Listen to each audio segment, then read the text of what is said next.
Hello, everybody, and welcome to Books in Hindsight. I am your host, author Matthew Hines. Today we have an amazing guest. We have Dr. Loretta Breuning. She's the author of Habits of a Happy Brain. She's going to be joining us in just a minute, but before she does, let me just remind you, Books in Hindsight is a forum for authors to come and talk about their ideas and their books. We are open to anybody, but we are not really open to commercialization or monetization, at least at this point. We want to keep this as commercial free as possible. In order to do that, we need you to support us. If you like this content, if you like to hear authors being interviewed and not feel the threat of commercialization or corporate interests limiting what they say, then please support us by, number one, go to the affiliate links at booksinhindsight.com and go to the bookstore and look at the particular author that you like and find the affiliate links and click on them and buy their books on Amazon, iTunes, or Kobo. The other way that you can support us is go to heinessight.com and pick up one of my books. You can see them right there in Hindsight. Or go to booksinhindsight.com or heinessight.com and pick up one of our really great quality t-shirts. You can join the Heinessight Club also by sponsoring us at patreon.com/heinessight. All right. Well, that's about as commercial as we're going to get. You won't have any more interruptions except for one more, because in just a minute after the really cool intro we have, we're going to bring out Dr. Loretta Breuning. All right, then, without further ado, let's go to the phones.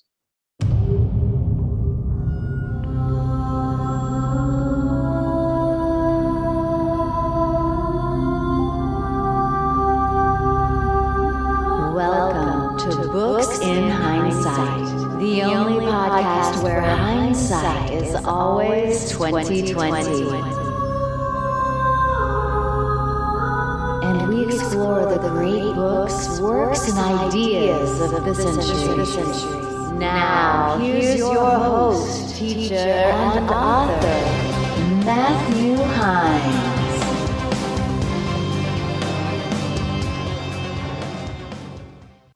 Hello, everybody, and welcome back to Books in Hindsight. As I promised you, I have an amazing psychologist and author today. Her name is Loretta Breuning, and she is the author of a number of books that have to deal with psychology. And Loretta, I'm just going to hit your first 4 books because she's a prolific writer and also an amazing psychologist. But the one we're going to be talking about today mostly is her latest book, Habits of a Happy Brain.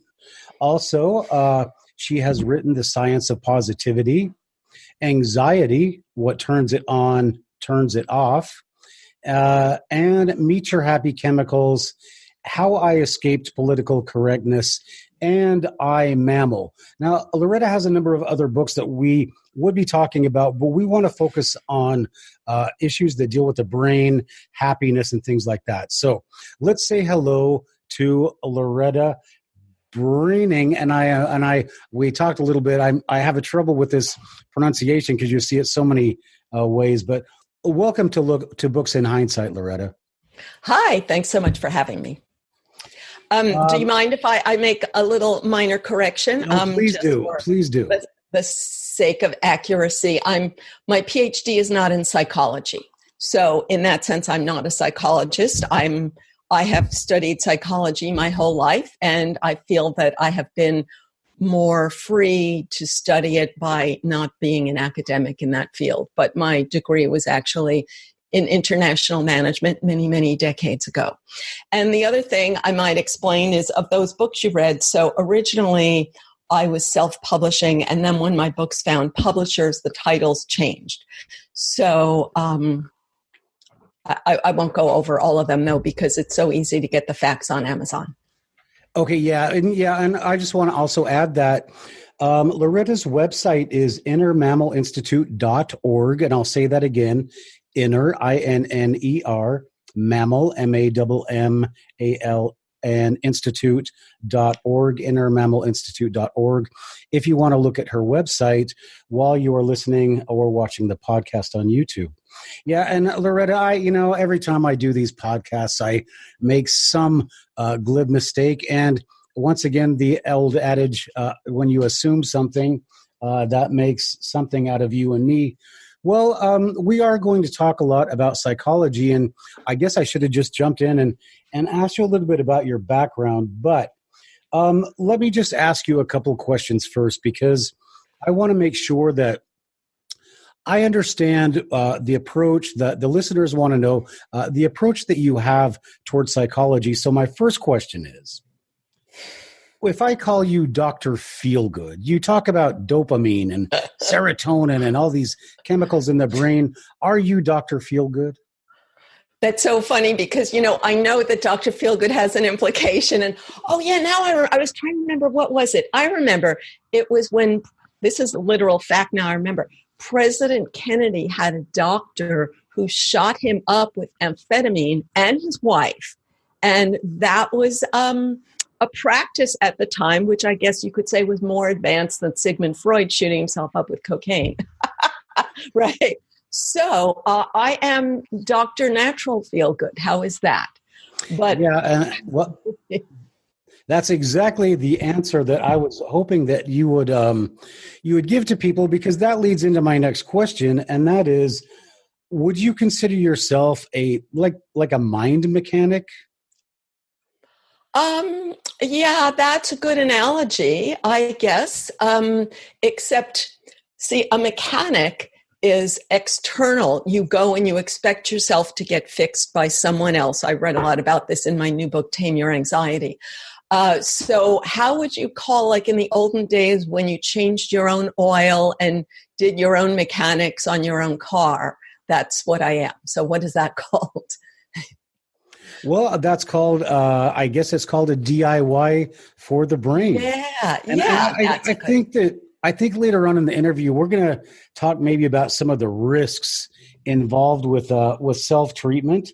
But for right now, just give us a little bit of background, just an overview of habits of a happy brain. Okay. So the brain chemicals that make us feel good are inherited from earlier animals. Dopamine, serotonin, oxytocin, endorphin, those are the ones I focus on. And they are not designed to be on all the time. They evolved to do a very specific job, and it's easy to see the job they do in animals because animals don't mask their impulses and don't cover them up with flowery, sophisticated explanations. And so the important thing is what turns on each chemical, because it's not maybe what you would think in polite society, but also it's so important that they're not designed to be on all the time. So a person doesn't need to feel like something is wrong with me, other people are getting an effortless, constant flow of happy chemicals, and I'm left out. This whole medical model is just so wrong. And, you could say that it developed to serve the customer, but it's not really serving us. All right. So Loretta, can we go back now and let's just very specifically, so listeners understand what we're talking about. I'm sure a lot of people have heard these terms before, but can you just give us the quick definition of dopamine? Okay, so my quick definitions, and my definitions are not going to be what you hear elsewhere because, as I said, I left academia. So dopamine is the expectation of a reward, and your expectations are shaped by neural pathways built from past experience. So anything that turned on dopamine in your past built a pathway that turns it on today, and that partly means that tells an animal where to expect rewards and therefore how to feed itself. But it also means that you start feeling good when you take steps toward the reward rather than the actual reward itself. And then, of course, if you get a reward by surprise without taking any steps, then it's like a big surge of dopamine. But if you just go through like not taking any steps and counting on winning the lottery, then we all know that that has its risks. All right, so let's just so we can understand and for the layperson like myself, let's put this into a real world scenario. So I get a shot of dopamine when I get a reward for something that in one case is something that I worked for, correct? I get this feel good chemical. Yes. But I should add the reward is positive. What dopamine feels good, it's a sense of excitement. A simplistic example would be, why does a person play a video game? Because they keep anticipating, and they don't know another way to turn on that feeling. Okay? But the positive reward, it doesn't have to be something that we're conscious of. So a simple example would be when you read, your brain is constantly taking in the next chunk of information and comparing it with expectations. And when that matches, you get a little bit of dopamine and then your brain goes on to the next chunk. So it's every tiny little step. And that's why if I read something with a misprint, then my brain says, whoa, that doesn't match my expectations. So then I don't go on to the next step. That's basically how we work. That's incredible because it has so many implications for education and training, which, of course, B.F. Skinner and all those people took advantage of that. All right. So just before we move on to serotonin, dopamine gives me what's the feeling that I get from dopamine? The way I make analogy in the state of nature is if you are a lion, and if you ran after every gazelle you saw, you would starve to death because it's really hard to catch a gazelle. You have to put in your full force. And if you just run after things that you don't have a shot at, then your energy will be exhausted for when you do have a shot. And so a lion is looking for a good opportunity. And when it sees one, it says, that one, that's the one I can get. And so maybe vegetarians will not like my example, but let's think of, you're bored with your job, but, looking for another job is hard. And then you look around and you say, that's a job I can get. And so it's that initial expectation that I can get it that triggers the step. And needless to say, when a person walks into a bar and is looking for romance, they are using the same algorithm. Oh, okay. And I think it was, who said it? Liquor, candy is candy, but liquor is quicker. I think that was, who said that? He never met a guy he didn't like. Will Rogers, I think? Or maybe. Anyway. Okay. Okay. So yes. So let's move on. So dopamine is a reward that we normally get. It's a naturally occurring chemical, and we get it when we achieve our expected goals. Or no, when we anticipate reaching the goal. Yeah. So let me give you an example very quickly of a gold miner. Doesn't really find a lot of rewards, but gold fever, is that dopamine on steroids? Yes. So that's a very good example. And by the way, it's a reward that meets your needs. So it's partly a function of how you're defining your needs. So if you imagine those old movies where the person is living in Ohio and they hear about gold and they say, that's the way to meet my needs.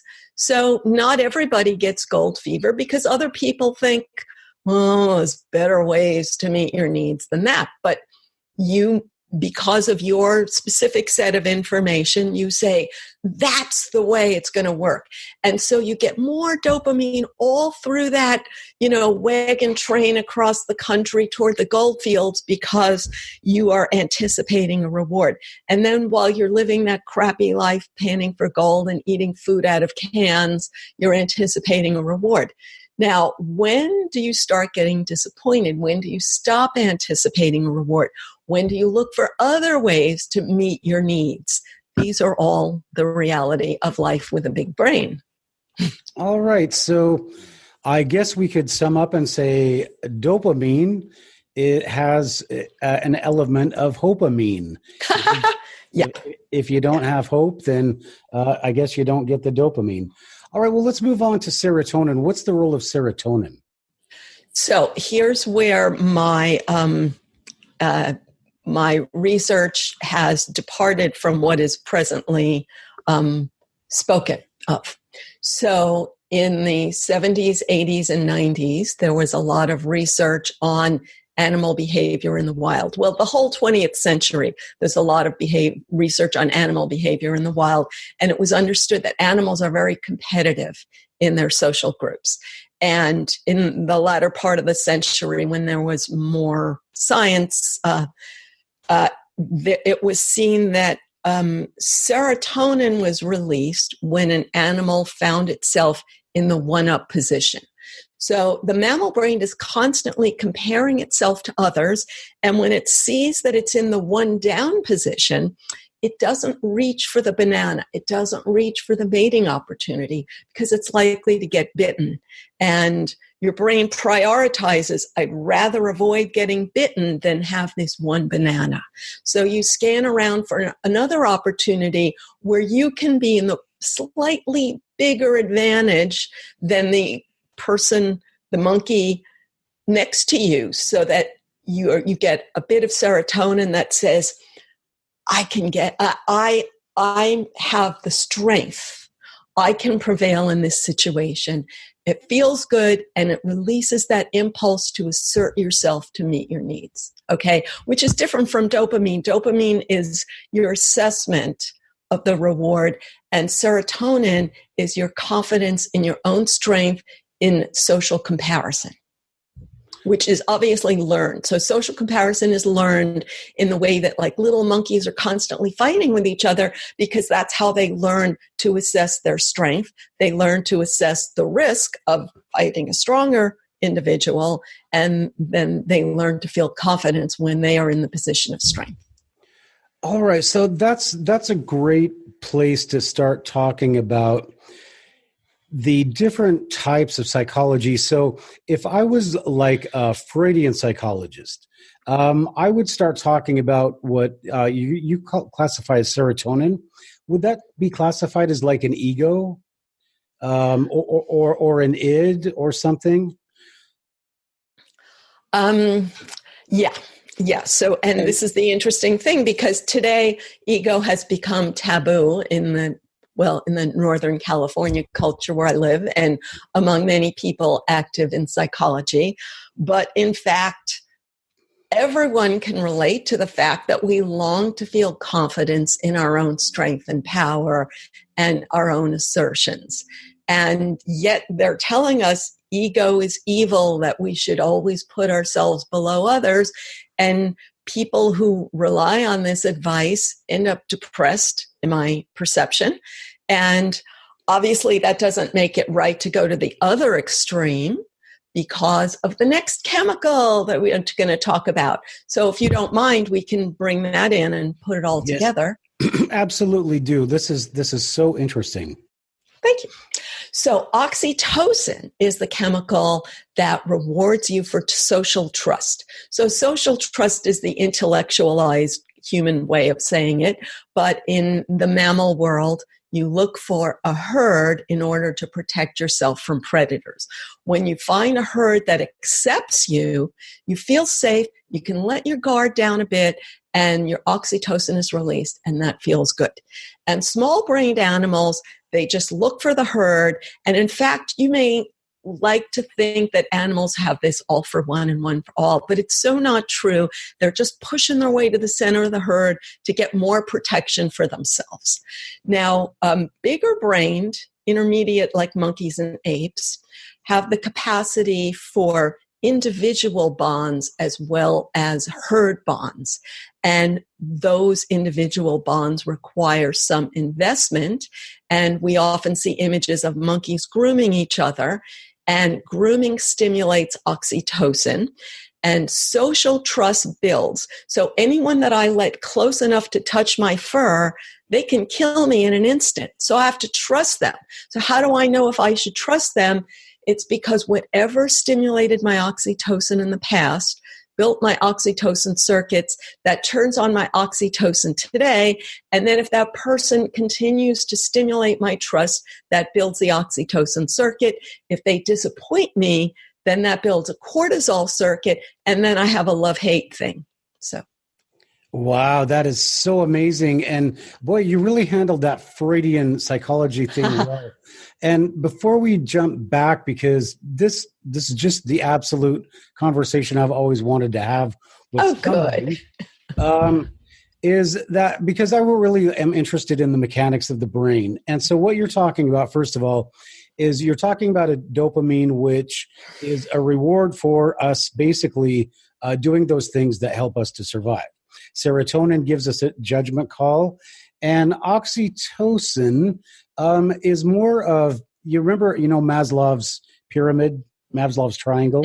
So that's kind of at the bottom. I mean, you can't go anywhere. Well, actually, you have to have food and your shelter, but as you say, a more advanced, I guess, species, supposedly, we cannot really function until we get that.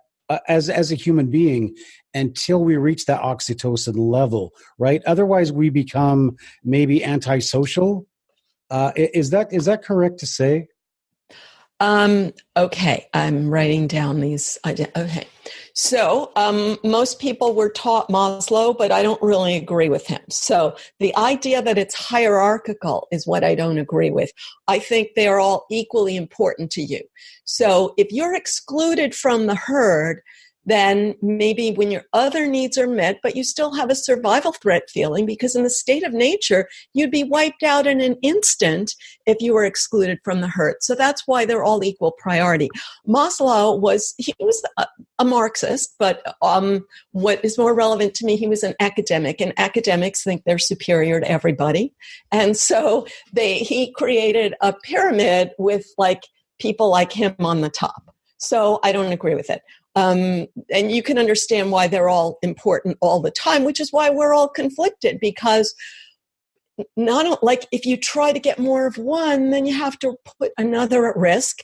And the more you have one, the more you stop thinking about it, and you only focus on the one you don't have, and you can drive yourself crazy even in a good life. So that's one whole thing. Then another thing, you said we're more advanced species, and I know people have all kinds of silly debates over this. So I just want to explain, we have, an order of magnitude more neurons in our cortex. So if you put and my books have a chart of this, if you put species in the order of how many neurons they have in their cortex. And what the cortex does is enable you to create mental images of something that is not actually happening right now. So animals are focused on what their senses are taking in, whereas humans are able to construct a picture of something that could be that's not actually happening. And so much of modern psychology tells you that this is bad and that you should just live in the moment. And I just don't agree. So I'll stop there. Right. And I was going to ask you that, and you answered that question, is these three chemicals you're talking about, they're swirling around inside our brain all the time. I mean, one is not dominant over another, or is it just dependent upon the situation? It's dependent upon the situation. Okay. So, and I think that when we talk about Freudian psychology, and I realize people that are listening to this podcast might not know that much about psychology and the evolution of it, but basically we became more familiar with the mechanics of the brain, where things that Freud and Jung did were more just observations, and they explain things. But we have been able to chemically analyze the brain's processes through MRI. So what you're talking about is just an evolution of psychology, correct? Yes and no. First, I want to clarify something. When we said that it's the situation that triggers the chemicals, now I don't want people to feel like they're a powerless victim of the situation. So the point is that the situation is the way you are perceiving it in your mind by the way you talk to yourself. Okay, so just clarify that.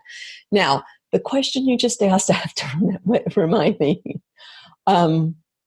Just say, the evolution of psychology. Yes and no. Okay, yes, psychology has evolved in information and tools. However, there's also a political agenda in psychology, and there's also a pendulum that swings. So, for example, you mentioned B.F. Skinner, which I think that knowledge is so valuable.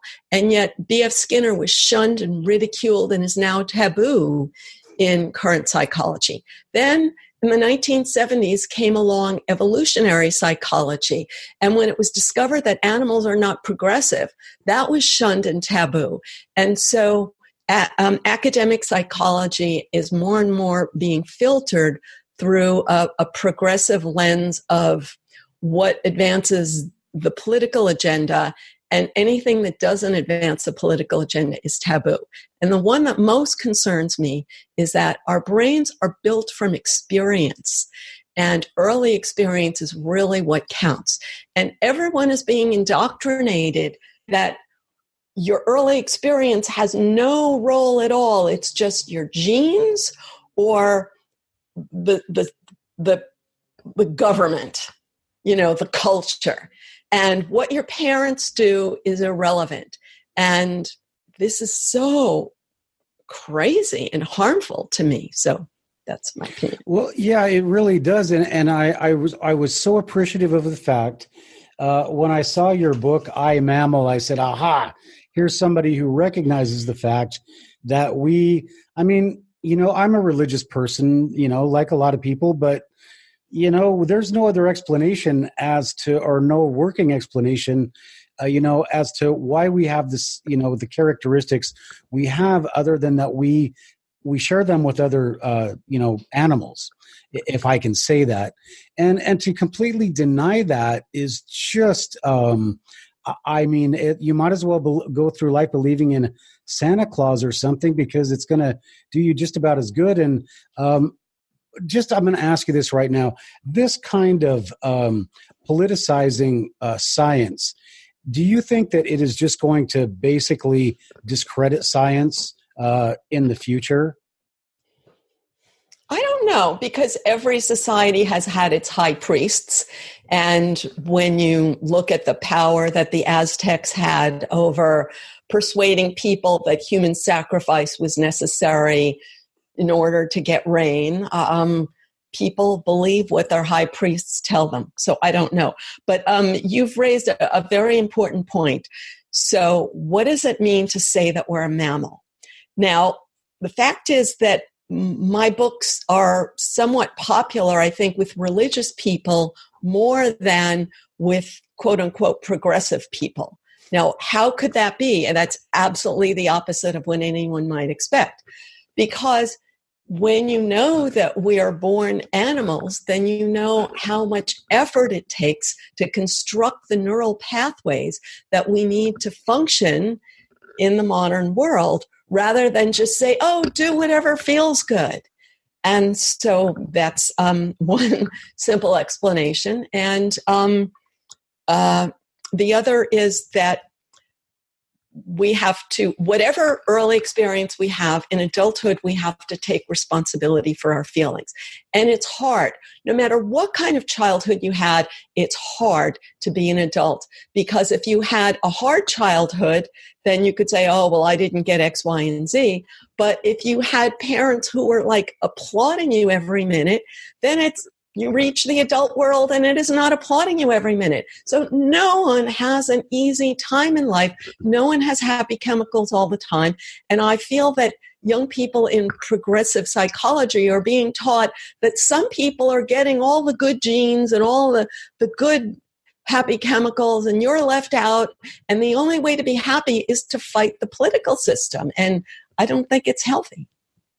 Yeah, but if you take into account what you're talking about a realistic understanding of the brain's process, the reward, and I guess what is the reward and punishment system that the brain puts upon ourselves. We could actually use that to overcome weaknesses. that are identified in kids and stuff, but nobody wants to pay attention. And again, it's just taking us down that primrose path to to nothing. And it's just too bad. And I would encourage you to look at Loretta's books, just because of the realistic approach she is taking to the human mind and training it. And of course, in that all-encompassing pursuit of our own personal happiness. So, Loretta, this is really an amazing talk, and I did not know that psychology had gone that far, out of left field. And Let me tell you how far it's gone. It's not gone out of left field; it's gone into left field. Okay. You've heard of fMRIs, right? So these are brain scans, and every generation there's a new technology, and to make a new career and get new grant money, you focus on the new technology. So this is what is being widely practiced in psychology today. And it is being used, for example, to say that you can scan the brains of people with one political philosophy and brains of people with another political philosophy. And if all of this scanning is being done by people who share the same political philosophy, then they come up with quote unquote proof that people who do not share their political philosophy are flawed. And that's what they've done. And that's what every teenager is being taught as a fact. Mm-hmm. Yes, and so what would the Loretta Breuning explanation be for why these people have different brain scans? Why are they different? I don't think they're as different as they suggest, because it's very easy to the expression is used is to cherry pick data. And both sides are accusing the other side of cherry picking. But basically, if you and I got together and said, okay, we want to prove X, Y, and Z. So you know that you can design the way you ask the questions. You can do multiple runs until you find the ones that fit your model of what the truth is. And I'll just give you a simple example that relates to the fMRI studies that I mentioned, is that they are saying that Republicans are fearful and Democrats are open-minded. So therefore, they can avoid all the times that Democrats are fearful, which certainly exist, by designing questions that are preconceived to play to other people's fears. And then again, they can select their studies. And this is now getting attention. It's called the irreproducibility crisis, which is that all of these studies that are being reported, they're not reproducible. So if your doctor says that you need 10 rounds of chemo in order to cure your disease, and that comes from a study that has never been reproduced, and that study was funded in this way or that way, then that's the reality we live with today. Well, that's really sad to hear. And I just remember the Soviet Union. They just want, or you could even go back to the Nazis. They funded these crazy studies, but they only funded the studies that, put out the information that they agreed with. And you saw what that did to the Soviet Union. They had no technology they couldn't make their own. They had to steal it from somebody else because the whole system was flawed, because they just could not seem to accept the truth. Now, I don't know if you followed my podcast that much, but I've had people like Ed Dames, remote viewer for the U.S. Army.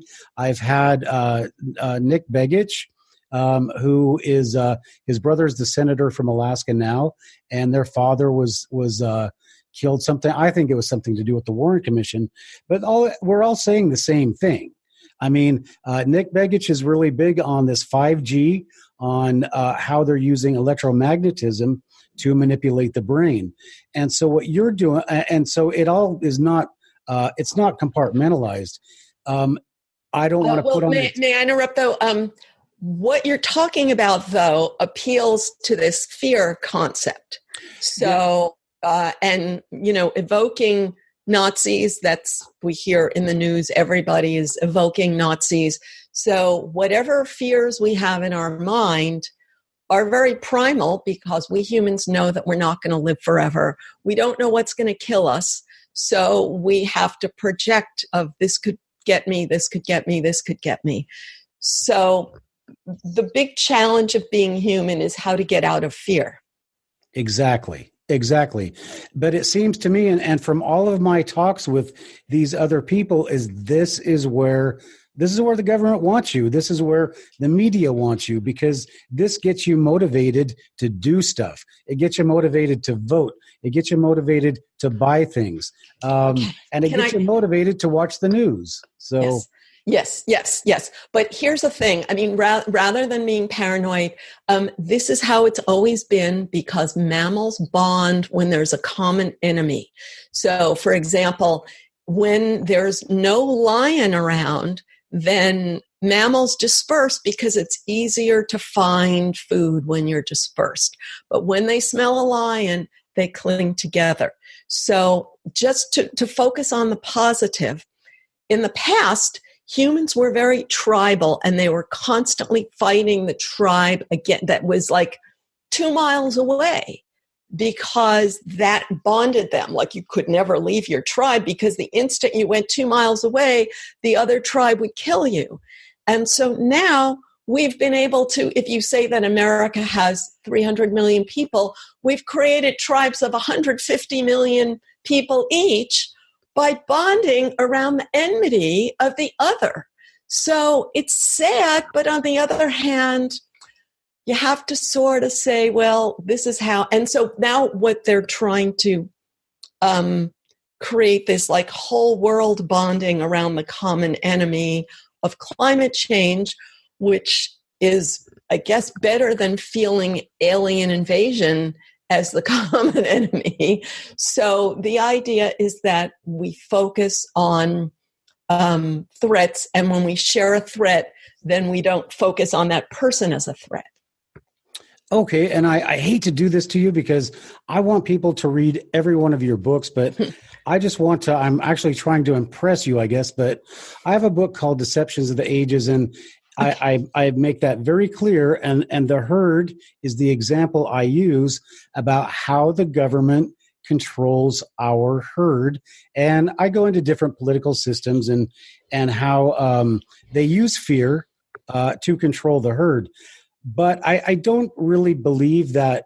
I mean, in the U.S., it is a pretty dark situation, but I think there's also, before you get into these big governments and stuff, there's also an element of cooperation, which would produce your level of dopamine that would get, societies like the Mayas and the Aztecs. And they had, the societies in America were all very technologically, agriculturally, and you could even say spiritually advanced, and they did it by working together. So there's just a formula, I guess, based on Machiavelli, that better to be feared than loved. So, and I guess we need to change that. Well, if people have studied like what makes a leader in a troop of chimpanzees, okay, and you can. There's all different things, and you could say it's a combination of fear and encouraging cooperation among others, leadership that encourages cooperation. So it's both. And the cooperation is, by the way, it's the oxytocin. You said dopamine, but I think you meant oxytocin.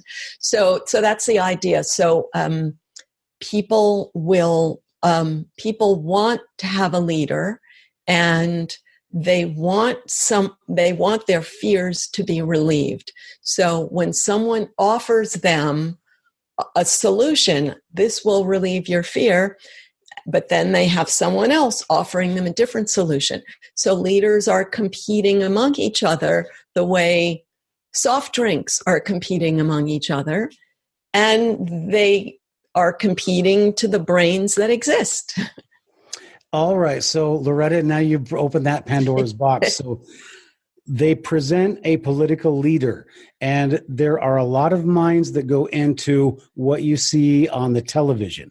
So, do you think that there is somebody sitting back there that has the same knowledge that you have that says we need to release so much dopamine, there has to be so much serotonin, and there has to be so much oxytocin, that when they see this ad and that, or as you say, a Pepsi ad, and that is going to be a successful political ad? Do you think that's a good question that I haven't heard before. I like that. I would say no, and I'll tell you my reason. So remember when you're in high school and you have this thing about the quote unquote popular kids. So the popular kids figured this out instinctively. And I was probably the least popular kid you could possibly be, which now, has become sort of a culture. Sure. I don't believe it. Oh, yeah. No, I was total social anxiety. I was beaten when I was young. I had a really bad life. So bottom line is, I studied this because I was curious about it. And you know how there's then the people who waste their life being resentful of the popular kid and finding fault with the popular kid. So then you just end up resentful. So that's not really the path either. But the bottom line is that if you watch animals, they're constantly following what's the popular thing. Here's the thing. Leaders lead from the center. When you see a herd of horses, the horse that's in charge doesn't lead from the front. It leads from the center because all the other horses are obsessed with staying near that one horse because that one horse seems like it's knowing what it's doing. So in the media and in every other institution, people who want to get ahead, they try to figure out who's got it going on and follow them. And to an outsider, it looks like, you're the high school kid and you're thinking, oh, they know what they're doing. They got it going on. But they are constantly feeling that anxiety and pressure. And every year they're fighting, and the top one is the alpha is toppled, and the betas get together to topple the alpha. Then they fight with each other. There's a new alpha. Then the new betas get together. So their lives are not wonderful either. We're all mammals. Yeah, that's a very good analogy. And I was like the popular kid in high school, and it wasn't because we were, I didn't have anything going on. It was just that I was so afraid of people saying things that I didn't like. Yeah. That I was the proactive one. I was the one I was the class clown. I did, just a lot of things for attention. I have a nice personality, I guess, but I was on the other end of that. And, maybe we had similar home lives, but I went about it the completely opposite way. I sought attention. I just wanted to show people that, no, I'm really good. I'm not that bad.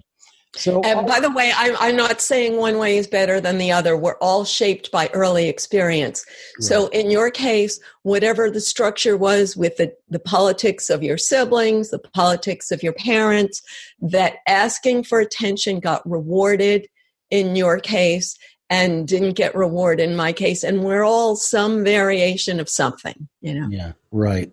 Yep. And still looking for those rewards. So let me just ask you, because we've got about 15 minutes left. I know you have an appointment to get to, but what motivated you to start writing this stuff and to start trying to teach other people about it? Oh, that's a good question.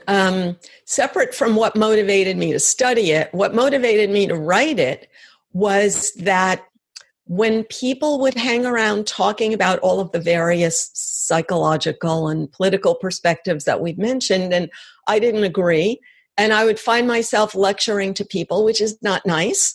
So I thought I'd just be better off putting my effort into writing rather than being in conversations that I found totally unrewarding, which effectively is what I was doing since I was in high school. I was fortunate to take early retirement, thanks to my husband. And then, fortunately, self-publishing came along. And after having been unsuccessful at getting published my whole life, except for in a very narrow way, I thought, I'm going to just say what I think while I still have a few neurons left, and I'll just put it out there myself. And then I just took one tiny step after another. Okay, and since we're on that subject, Loretta, you have appeared on a number of programs, and you have spoken at a number of different functions. Can you just give us just a little bit of things that where people are listening to you?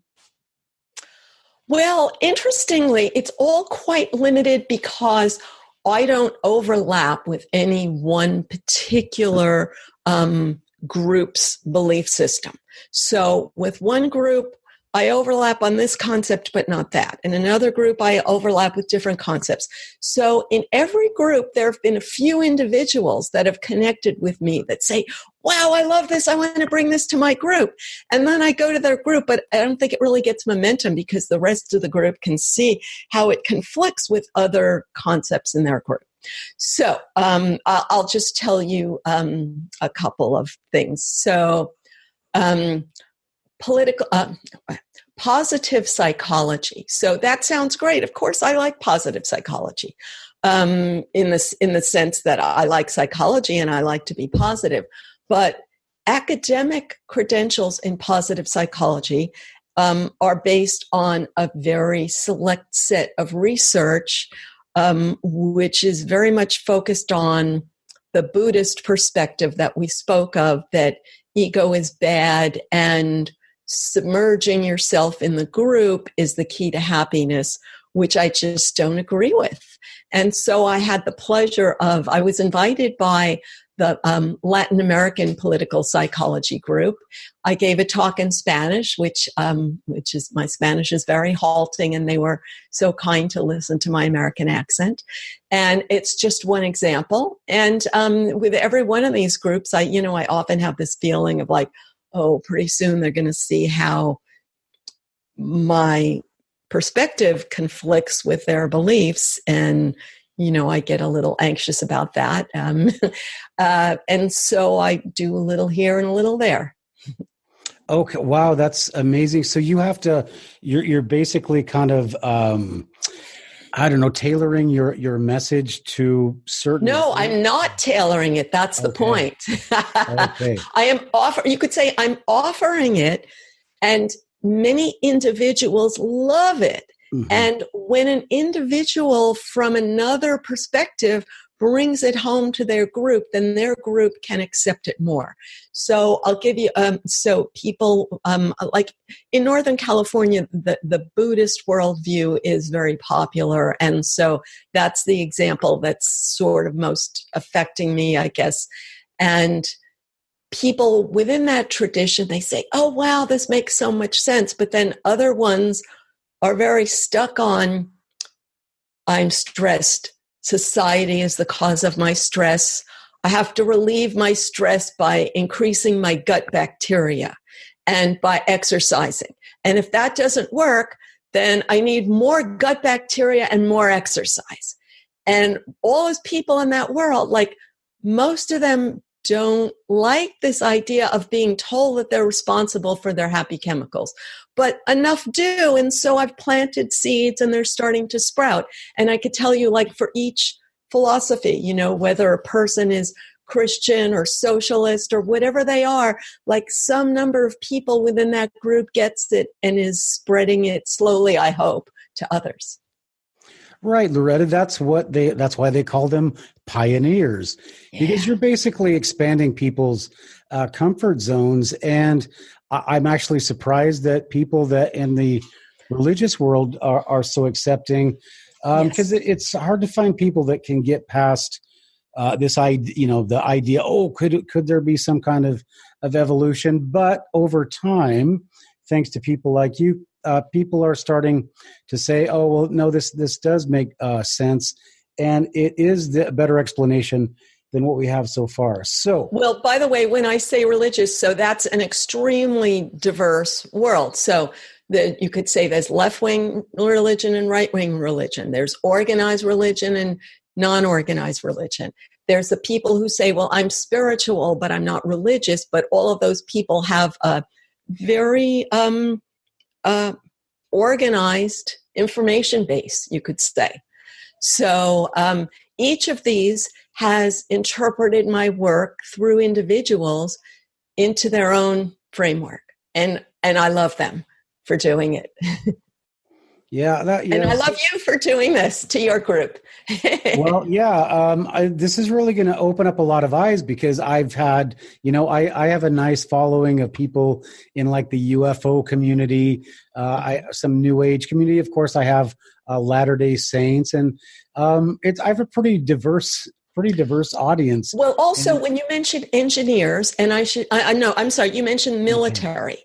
No. So, and I have a lot of readers in the military that are spreading it, and a lot who are engineers. And so let's just think about how, and somewhat they overlap in my mind, because a lot of the military people are engineers. So I have to say that my husband and my son are both engineers, so I very much appreciate engineers. And how does this fit in the military mindset? Okay, today the way management has been taught is, again, this whole Buddhist framework that ego is bad and you're only there to serve the needs of others. But then where's the role for individual responsibility? So what they say is, well, a leader is a model, but if they're only a model in pleasing others, then you're abdicating your judgment to the person in the group who complains the loudest. And everyone feels like, oh, something's not right about that. So I think that's why this is appealing to them. Well, also, Loretta, this goes back to what we were talking about before, about how, they're accepting some aspects of psychology and then just not even accepting other ones. And I really think that we can use Facebook as a nice model, is that it's all about the military funding. If you can find something to do with your studies that has something to do with military control, a military application, you're going to get money. And unfortunately, that's everything seems to be going around that way. But for for what you're doing and your work, you are, and I'm a teacher, so I'm going to look at your stuff and I'm going to go, I can use this stuff. I can use this in my classroom. I can use this as reinforcement. I can use this to create an environment that is more conducive to learning, or at least we can try to do that. But unfortunately, people in education will say, oh, you can't do that because it's not accepted. It's not part of the accepted model. We're trying to trash these kids and make them just as lost and unknowing of who they are as we possibly can. But I would use it, and I'm definitely going to go over your stuff and maybe even do some writing about it. In case any teachers are listening, though, let us say that no teacher is intentionally wanting to trash kids. So teachers are having good intentions based on the philosophy that they're taught in their teacher ed programs. And you must share that philosophy in order to get your degree. So any well-intentioned person goes along and then they think, well, then I'll do my own thing. But then they find, no, you have to go along with this philosophy. So, the other thing you mentioned about, why doesn't it work? Well, in their good intentions, they want to teach kids that competition is bad and self-interest is bad. But what they're teaching you is, don't study because the grade is going to the group. And the kids are saying, and just make friends with the group. That's all that matters. And the kids are saying, fine, I'll do that. So we're leaving all the decision-making to the least healthy kid in the group. It's insane, but no individual in this system knows what to do about it. And this is, unintended consequences. The other thing I want to mention, you talked about any way you can get military funding. Getting free money, and it's not free, of course, because you have to jump through hoops. You can end up jumping through more hoops and wasting more time than in other jobs that you have. But that idea of getting grant funding is the biggest goal of that people learn in the university world, because they learn that business is bad. So getting quote unquote nonprofit funding is the goal of life. So the military has traditionally been the biggest source of funding, but in the university world, there's negative perceptions about the military, although they are happy to take big chunks of money. Now, the next on the pecking order, then there's what is known as like big pharma, the pharmaceutical money. And then there are all these other sources of money, and education is one of them. But the bottom line is that it's taxpayer money that is not judged by outcome. It's judged by other high priests who are in the business of keeping themselves in the gravy train. Mm-hmm.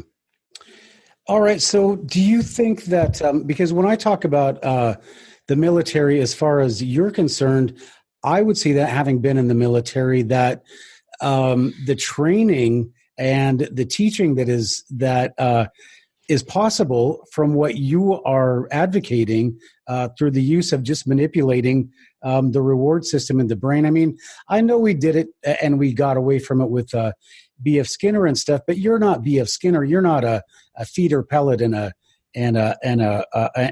lever. You're talking about actually manipulating 3 different chemicals, maybe more, inside the brain. And this is a much more involved process. But if we could understand it, I mean, just think of the implications of what kind of human beings that we could put out. People who are centered, they understand how their body works, how their mind works, and that way they can control their situations. And I'm a guy here who definitely would need that kind of knowledge, because. And I just want to ask you this. I have like 40 questions I wanted to ask you, and I've asked you 3. But do we all have? I can go for another 15 minutes if you can. All right, I certainly can. Okay. So thank you for that. Are all people? Do we all have the same chemical distribution, or is it different? Okay, so we're all born with billions of neurons, but very few connections between them. So animals with smaller brains, they have fewer neurons, but they're already hooked up when they're born. So when a chimpanzee is born, its arms and legs are hooked up so it can hold on to its mother while she swings through the trees. But a human baby, it takes like 9 months to hook up its arms and legs to hardly do anything at all. So it's called, if anyone's interested in reading about this, it's the theory of neoteny. Neoteny. This is how we're born in an unwired state. So we're very much affected by early experience. So each one of us has a very unique, different individual early experience. And yet we all have the same early experience in the sense that we're all born unable to meet our own survival needs. So when you're born, you're hungry and cold and you can't do a damn thing about it. So you have to desperately connect to others in order to not die. And so that sort of early sense of desperation then has to gradually transform into this awareness of, my parents won't be there forever. I have to learn to meet my own survival needs. And connecting to others is necessary for my genes to survive, which is not what you're consciously thinking, but your chemicals are putting that thought in your head. So that's where we're the same but different. All right. So situations that we get in our youth, that wires our brain. And that wiring in the brain will affect our thinking later on in life, right? Yes. Okay. And the wiring of the brain is done by the amount of these different chemicals, like the amount of distribution? Good question. The amount, the repetition, and the age you are when it happens. So it's a lot of factors, and these factors are influencing a lot of things. There's the connections between the synapses, there's the receptors, and there's the axon, there's the dendrites, there's the myelination. So there's all these different aspects of the neuron that are physically changed by experience, and that, again, depending on the chemical that's released. But the way all the, the mechanics, people name all this, it happened in this brain part and that brain part. It's really, what I call it is like paving on a pathway.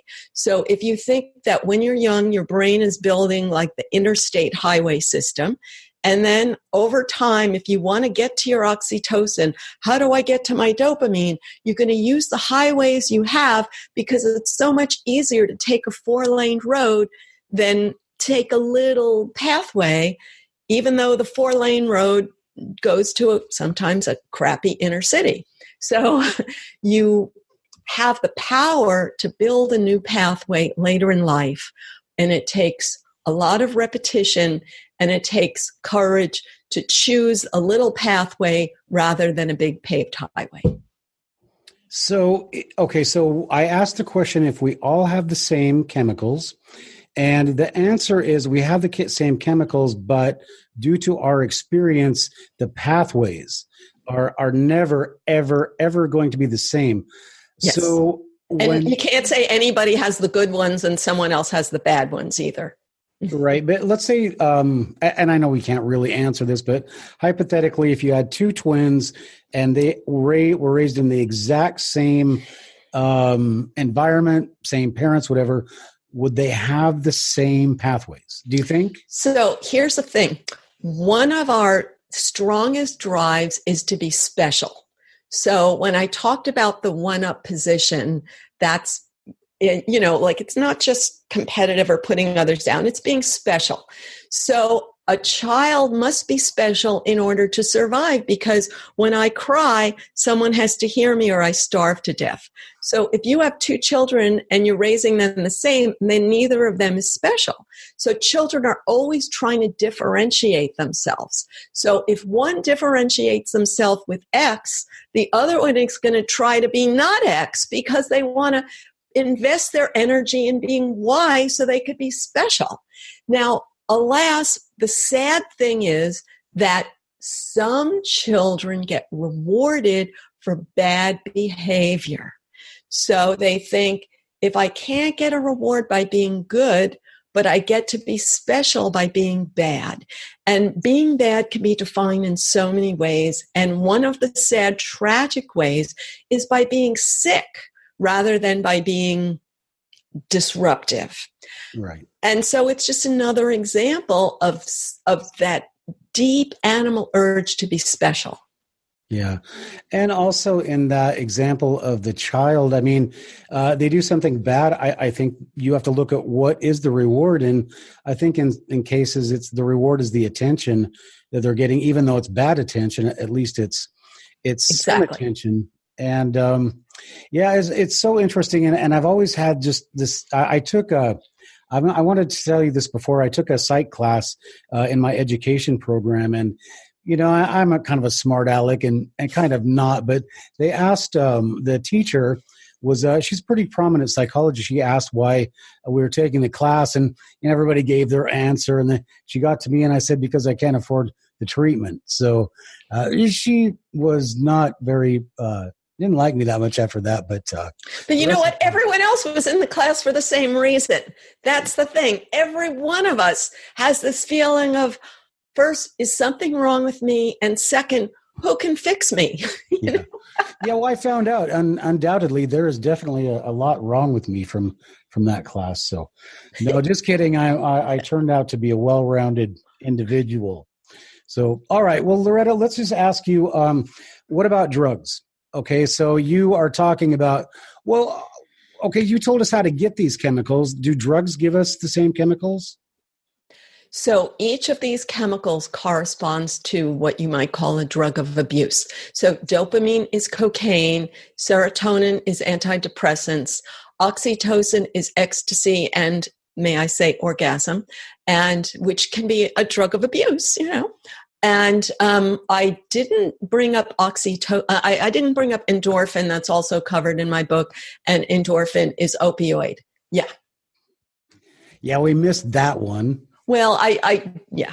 We'll have to bring you back. That's no doubt okay. about that. Okay.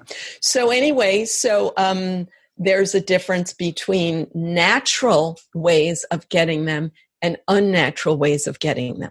So the unnatural way is going to be such a bigger quantity that your brain is going to say, oh my God, this is more important than anything else.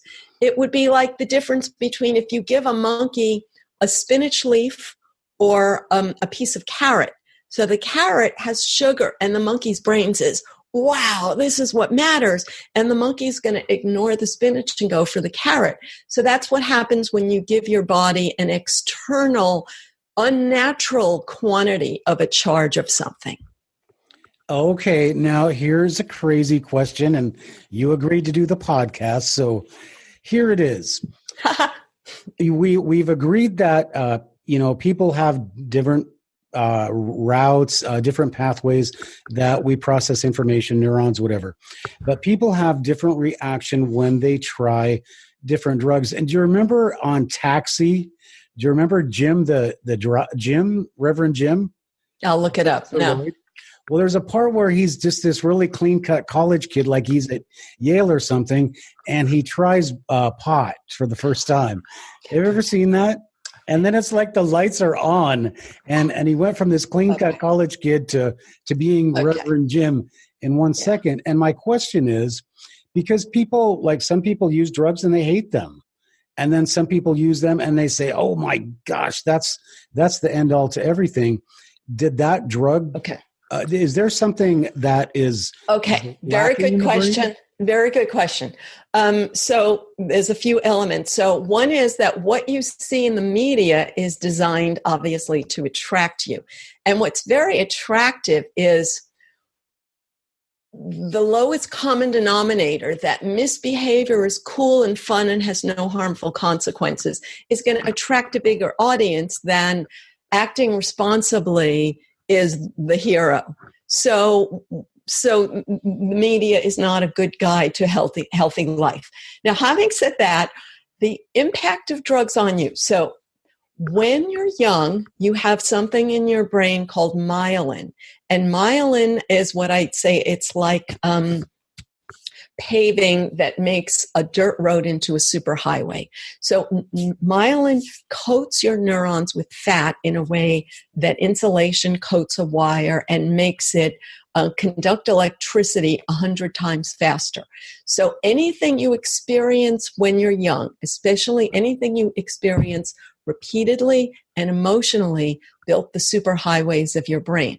So if you use this drug when you're young, so there's a few things involved. One is, how much, how often, but the other is, did it lead to a reward? So if I took this drug and that enabled me to get the reward I wanted, whether it was social acceptance or blocking out an unpleasant reality in my life or whatever other reward, then your brain is not learning another path to reward.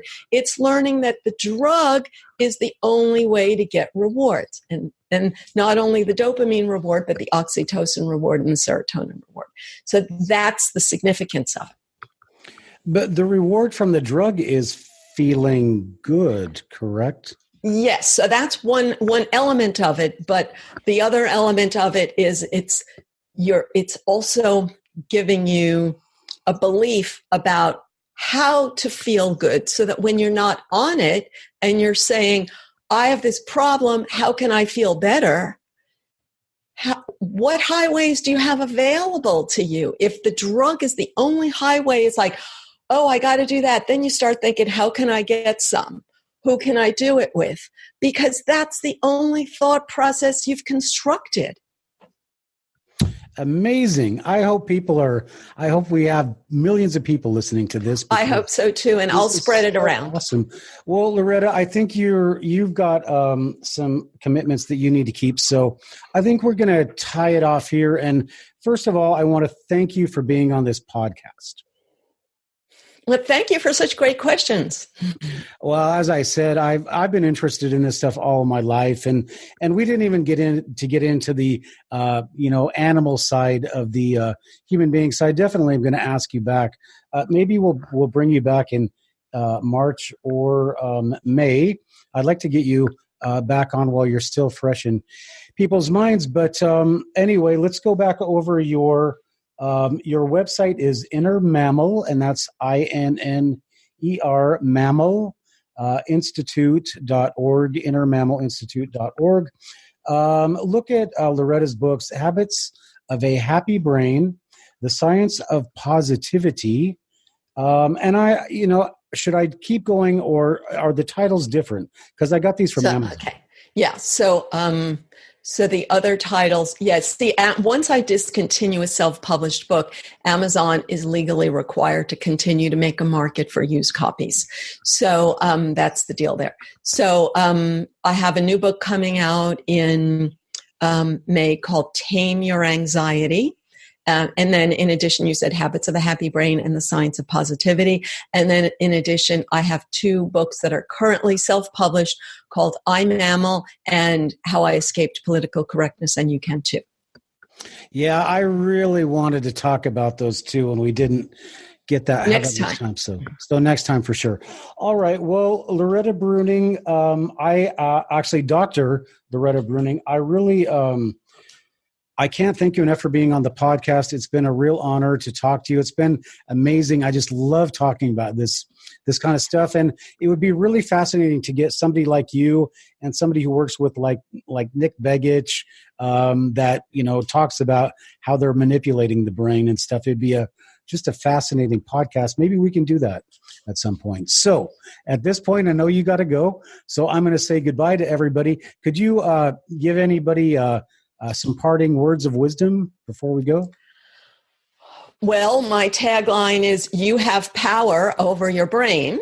And if you go to youhavepoweroveryourbrain.com, you'll see my videos. They're only 5 minutes long. There's a series of 5-minute long videos that a person can learn this quickly and also learn a quick self-soothing technique and spread the word to people you know.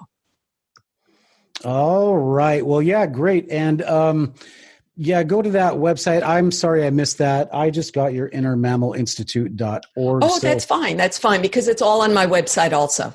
Okay. Well, Loretta Breuning, it has been so nice to have you on the podcast. And so for everybody out there, please look at her website and please look at her books, especially if you're raising kids. This stuff is really important for younger generations. So with that, I want to thank everybody for listening to the podcast or watching on YouTube. And for everybody out there, I just want to encourage you, please keep on reading.